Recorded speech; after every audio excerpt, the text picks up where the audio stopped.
안녕하세요. 오늘 여러분과 함께 독일의 신동방 정책에 대해서 공부하게 될 연세대학교 고상두입니다. 오늘의 학습 목표는 독일의 두 가지 통일 방안을 알아보고 특히 브란트 정부가 추진한 신동방 정책에 관해서 살펴볼 계획입니다. 그리고 이러한 신동방 정책이 가져온 동수독 간의 관계 변화에 관해서 알아보겠습니다. 이 수업은 여러분들에게 아데나워 정부의 통일 정책에 대해서 알 수 있게 해드리고요. 이어서 브란트 정부의 통일 정책에 대해서 알 수 있습니다. 또한 동서독의 교역과 인적 교류에 관해서 알 수 있습니다. 아데나워 정부의 통일 방안에 대해서 말씀드리겠습니다. 먼저 아데나워에 대해서 소개해드리면요. 그는 서독의 초대 총리고요. 특히 전성국가인 미국과 영국의 지지를 받았습니다. 당시 영국은 노동당이 집권을 한 시기였고요. 아데나워 총리는 사실상 보수 기민당 출신이거든요. 그럼에도 불구하고 미국과 영국이 왜 아데나워를 초대 총리로 지지했을까요? 무엇보다도 그는 온건적 정치인이었습니다. 그렇기 때문에 전성국가들과 타협이 가능한 그러한 정치인이었고요. 그리고 무엇보다도 전성국의 입장에서는 두 가지의 이념이 중요했는데요. 첫 번째는 반공주의가 중요했습니다.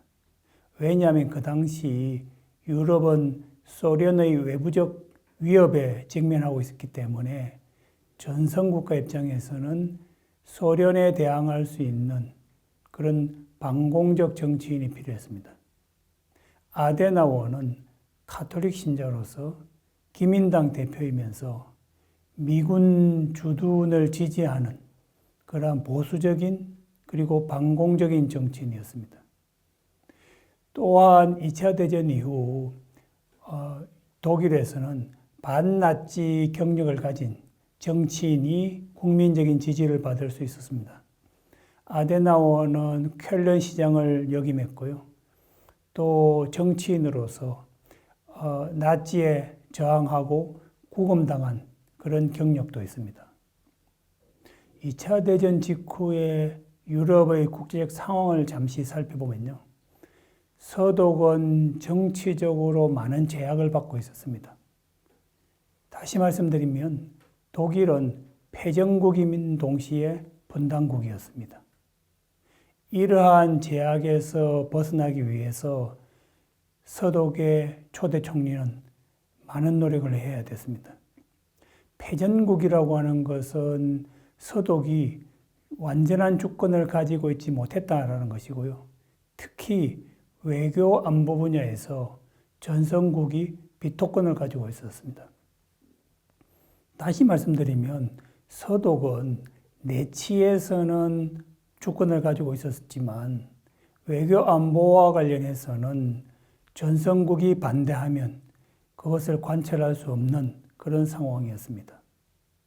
이처럼 서독이 패전국인 동시에 분단국인 상황에서 어떠한 과제를 극복하는 것이 더 중요했을까요?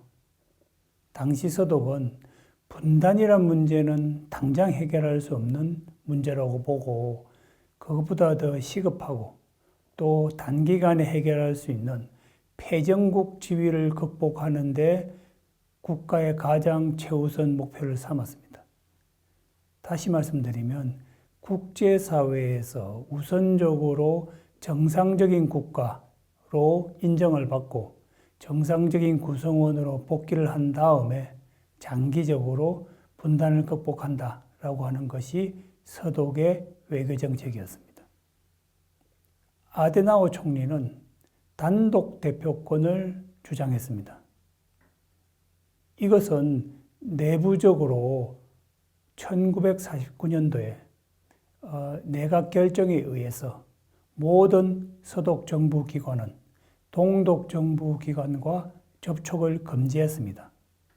그렇기 때문에 서독의 정부 기관은 동독과 대화도 하지 않았고 또 동독으로부터의 공문에 대해서 답신도 하지 않았습니다. 즉 철저하게 동독 정부를 무시한 것이죠.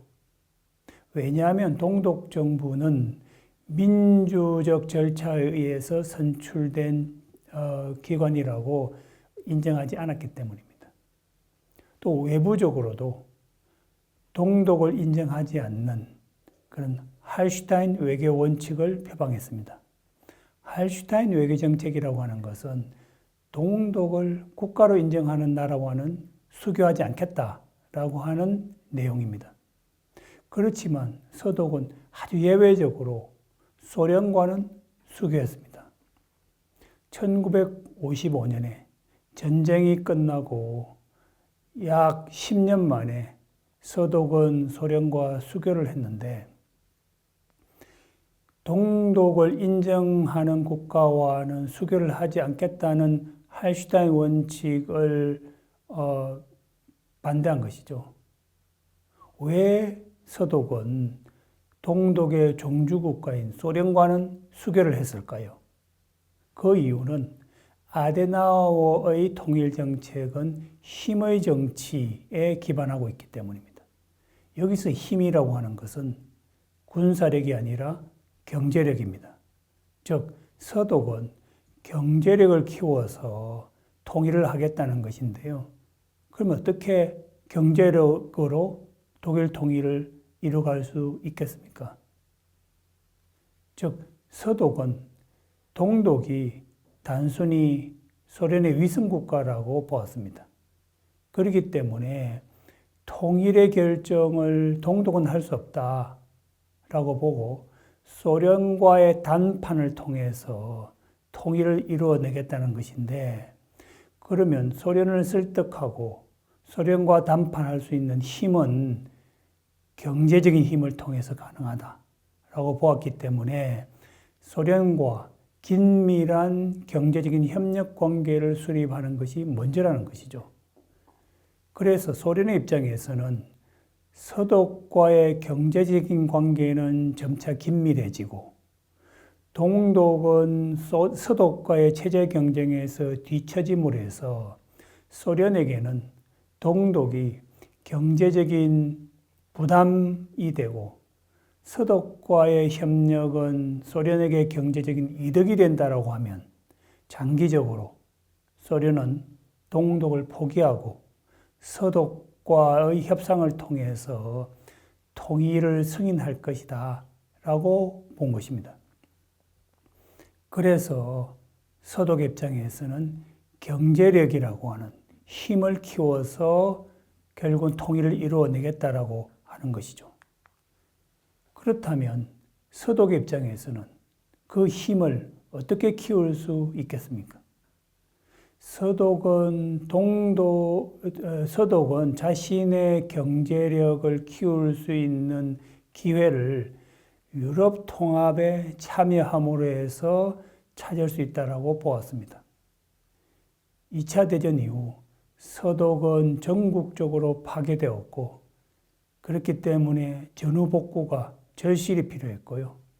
또 경제 발전이 시급한 과제였는데 서독의 입장에서는 서유럽 국가들과 함께 경제적으로 협력을 하고 또 유럽 시장이라고 하는 거대한 시장을 확보를 하게 되면 경제적인 발전이 가능하다고 보았습니다.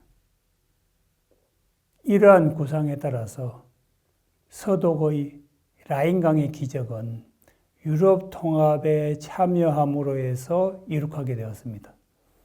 그에 따라 1952년도에 서독은 유럽 석탄 철강 공동체에 가입을 하게 되는데요. 이것은 유럽 국가들이 경제적으로 하나의 공동체를 만들어서 함께 협력하는 그런 기구입니다. 그렇지만 경제 협력에 있어서 우선 시범적으로 석탄과 철강 분야에서 협력을 하자라는 뜻에서 유럽 석탄 철강 공동체가 만들어졌고요. 그 이후에 유럽 공동체 그리고 오늘날 유럽 연합으로까지 발전하게 되었습니다. 이처럼 유럽 통합이 성공적으로 발전하게 됨으로 해서 서독은 본인들이 추구하고자 했던 경제력을 확보하게 될 수 있었던 것입니다. 당시 아데나워 총리가 유럽 통합에 참여하겠다라고 발표를 하고 그리고 유럽 석탄 철강 공동체에 가입했을 때 야당이었던 사민당은 반대했습니다. 그 이유는 서독이 서유럽에 편입을 하고 동독이 소련에 편입을 하게 되면 이제는 동독의 분단은 영원히 고착화된다라는 입장이었습니다. 당시 소련은 동서독에게 통일을 지지한다라는 입장을 표명을 했고요. 단지 그 전제 조건은 독일이 중립화해야 된다는 것입니다. 즉 통일 독일이 중립화한다는 조건으로 통일을 지지한다라는 입장이었는데요. 그러한 스탈린의 제안이 아주 진지했던 것 같지는 않습니다. 그렇지만 이러한 제안은 동서독 간의 균열을 가져왔을 뿐만 아니라 서독 내에서도 보수당과 진보당 간의 균열을 가져왔습니다. 이러한 균열 시도에도 불구하고 서독의 보수 기민당은 적극적인 유럽 통합에 추진함으로 해서 당장은 서유럽에 편입함으로 해서 동서독의 분단이 고착화되는 것처럼 보이지만 장기적으로는 힘의 정치에 기반해서 통일을 이루겠다라고 하는 그런 구상을 시도를 했고요. 결국은 40년 후에 서독이 동독에 대한 체제 우위를 기반으로 해서 통일을 할 수 있게 되었습니다.